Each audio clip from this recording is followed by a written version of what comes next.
রাত ১২টার পর এশার সালাত আদায় করা যায় কিনা, এটা অনেকেই জানতে চান। আসলে এশা এবং অন্য সকল সালাত, এসব সালাতগুলোর সময় শুরু হচ্ছে কখন, শেষ হয় কখন, এটি কোনো ঘন্টা মিনিটের উপরে নির্ভরশীল নয়, বরং বিষয়টি নির্ভর করে সময়ের আবর্তনের উপরে। হয়তো ঘন্টা মিনিট দ্বারা সেটাকে নিরূপণ করা যায়, এক এক ঋতুতে সেটা এক এক রকম যেহেতু হয়ে যায়, অতএব ঘন্টা আর মিনিট দিয়ে সেটাকে নির্দিষ্ট করে বলা কঠিন। এশার সালাতের বিষয়ে বলবো যে এশার সালাতকে আমরা ৩ ভাগে ভাগ করতে পারি। এশার সালাতের যে ওয়াক্ত, সেটার একটা অংশ আছে যে অংশে এশার সালাত আদায় করা উত্তম ওয়াক্ত, ভালো। আরেকটা হলো জায়েজ, অর্থাৎ যে ওয়াক্তের ভিতরে, যে সময়ের ভিতরে এশার সালাত আদায় করলে জায়েজ হবে, উত্তম না হলেও।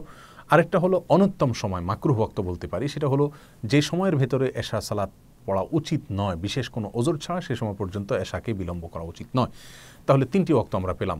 রাতের 1/3 পর্যন্ত বিলম্ব করে, অর্থাৎ সূর্য যখন ডুবে অস্তমিত হয় তখন থেকে নিয়ে সুবহে সাদিক অর্থাৎ ফজর ওয়াক্ত যখন শুরু হয় এই পর্যন্ত যত ঘন্টা যত মিনিট হয় সেটাকে ভাগ করে তার 1/3, প্রথম যে 1/3, 3 ভাগের প্রথম ভাগ, এর শেষের দিকে এসে এশার সালাত আদায় করা উত্তম। রাসূল আকরাম সাল্লাল্লাহু আলাইহি ওয়াসাল্লাম বলেছেন বিভিন্ন হাদিসে, আমি যদি আমার উম্মতের জন্য কষ্টকর মনে না করতাম তাহলে তাদেরকে এশার সালাতকে একটু দেরিতে পড়ার নির্দেশ করতাম, এবং তিনি প্রায় সময় এশার সালাত কীভাবে দেরিতে আদায় করতেন। অতএব যদি কারোর যদি কষ্টকর না হয় তাহলে তার জন্য এশার সালাতকে একটু বিলম্ব করে পড়া উচিত। আমাদের সমাজ থেকে এই আমলটি প্রায় বিদায় হয়ে গেছে। আমরা এশার সালাতকে 9টা, 9:15, 9:30, অর্থাৎ যে সময়টাতে 1/3 হয়, এক এক ঋতুতে এক এক রকম হতে পারে, আনুমানিক 9টা, 9:30 এই টাইম পর্যন্ত নিয়ে আমরা এশার সালাতকে সাধারণত আদায় করি না। আর এই 1/3 পর্যন্ত দেরি করে যদি আমরা এশার সালাত আদায় করতাম তাহলে সেক্ষেত্রে এশার পরে আর খাওয়া দাওয়ার প্রয়োজন হতো না, আড্ডাবাজি করার প্রয়োজন হতো না, গালগল্প করার যে সমস্যা আমরা দেখি আজকে সেটা থাকতো না। ফলে ভোর রাতে উঠা এবং ফজর সালাত জামাতের সাথে আদায় করা সহজ হতো। আর আমরা যেহেতু অনেক আগে এশার সালাত আদায় করে ফেলি, এই জন্য দেখা যায় এশারের পরে আমাদের নতুন করে আড্ডা এবং গল্প জমে, খাওয়া দাওয়া ইত্যাদি করতে করতে অনেক রাত হয়ে যায়, যার ফলে ফজর এবং ভোর রাতে ওঠাটা আমাদের জন্য কঠিন হয়ে যায়। যাই হোক, তাহলে রাতের 1/3 শেষের দিকে এসে এশার সালাত আদায় করাটা হলো উত্তম। তবে কোনো ব্যক্তি যদি এমন হয় যে তিনি একাকী সালাত আদায় করতে হবে, যদি তাকে উত্তম ওয়াক্তে সালাত আদায় করতে হয় তাহলে তিনি অবশ্যই একাকী সালাত আদায় না করে জামাতের সাথে সালাত আদায় করবেন। যেহেতু বেশিরভাগ মসজিদগুলোতে জামাতে এশার সালাত আদায় হয়ে থাকে, সেক্ষেত্রে 1/3 পর্যন্ত বিলম্ব করা হয় না, শুরুর দিকেই সালাত আদায় করা হয়, বিধায় জামাতে সালাত আদায় করাটা তার জন্য বেশি গুরুত্বপূর্ণ ওই উত্তম ওয়াক্তের উপরে আমল করার চাইতে। তিনি অবশ্যই জামাতের সাথে সালাত আদায় করবেন। তাহলে এটা গেল এশার উত্তম ওয়াক্ত, 1/3 পর্যন্ত বিলম্ব করে পড়া।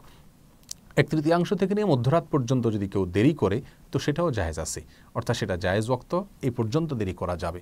মধ্যরাতটা রাত 12টাও হতে পারে, কোনো ঋতুতে একটু আগেও হতে পারে, একটু পরেও হতে পারে, বাকি আনুমানিক 12টা বা তার আগে পরে সামান্য এদিক সেদিক হতে পারে, এই সময়টাতে মধ্যরাত হয়ে থাকে বেশিরভাগ ক্ষেত্রে। অতএব আমরা 12টাকে নির্দিষ্ট না করে কয় ঘন্টা হচ্ছে সূর্য ডুবা থেকে নিয়ে সুবহে সাদিক পর্যন্ত তার ঠিক মাঝামাঝি যে জায়গাটা, সে পর্যন্ত এশার সালাত পড়তে পারবো, সেটাই আমরা জেনে রাখি। এগুলো এশার সালাতের জায়েজ ওয়াক্ত। আর অনুত্তম ওয়াক্ত বা মাকরু ওয়াক্ত বলতে পারি যেটা, সেটা হলো মধ্যরাত থেকে নিয়ে দেরি করে আপনি সুবহে সাদিকের আগ পর্যন্ত যদি পড়েন তাহলে সেটা হবে অনুত্তম ওয়াক্ত এবং মাকরু ওয়াক্ত।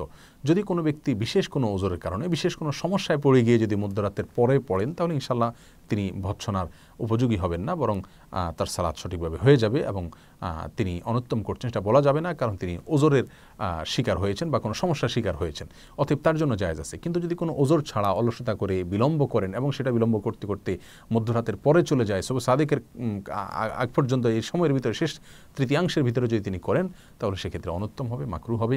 তবে এক্ষেত্রে তার সালাত ইনশাল্লাহ আদায় হয়ে যাবে। তাহলে এশার সালাত মূলত একেবারে মাগরিবের ওয়াক্ত যখন শেষ হয় তখন থেকে নিয়ে শুরু করে ফজরের ওয়াক্ত যখন শুরু হয় তার আগ পর্যন্ত পুরোটাই এশার ওয়াক্ত। তবে প্রথম 3 ভাগের প্রথম ভাগে করা উত্তম, আর মধ্যভাগ পর্যন্ত করা জায়েজ, আর তারপরে করা হলো অনুত্তম। অবশ্য নিরুপায় ব্যক্তি হলে তার জন্য শেষ ভাগেও করা জায়েজ আছে। আল্লাহ সুবহানাহু ওয়া তাআলা আমাদের সকলকে প্রত্যেকটি ইবাদতকে সঠিকভাবে যথাযথ উপায়ে সুন্দরভাবে পালন করার তৌফিক দান করুন। জাযাকুমুল্লাহু খায়রা। আসসালামু আলাইকুম ওয়া রাহমাতুল্লাহি ওয়া বারাকাতুহু।